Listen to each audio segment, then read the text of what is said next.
سفیان بن عیینہ نے بیان کیا کہ عمرو نے کہا کہ میں نے سعید بن جبیر سے سنا، انہوں نے بیان کیا کہ میں نے حضرت ابن عمر رضی اللہ عنہ سے لعان کرنے والوں کا حکم پوچھا تو انہوں نے بیان کیا کہ ان کے متعلق رسول اللہ صلی اللہ علیہ وسلم نے فرمایا تھا کہ تمہارا حساب تو اللہ تعالیٰ کے ذمہ ہے، تم میں سے ایک جھوٹا ہے، اب تمہیں تمہاری بیوی پر کوئی اختیار نہیں۔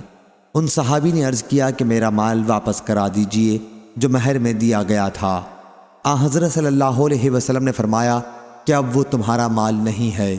اگر تم اس کے معاملے میں سچے ہو تو تمہارا یہ مال اس کے بدلے میں ختم ہو چکا کہ تم نے اس کی شرمگاہ کو حلال کیا تھا، اور اگر تم نے اس پر جھوٹی تہمت لگائی تھی پھر تو وہ تم سے بعید تر ہے۔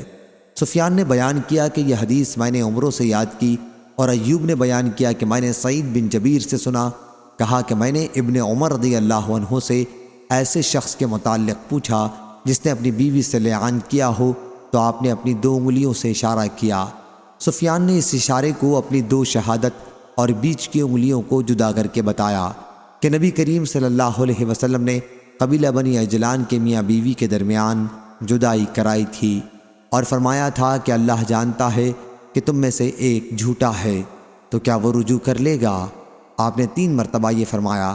علی بن عبداللہ مدینی نے کہا کہ سفیان بن عیینہ نے مجھ سے کہا، میں نے یہ حدیث جیسے عمرو بن دینار اور ایوب سے سن کر یاد رکھی تھی ویسی ہی تجھ سے بیان کر دی۔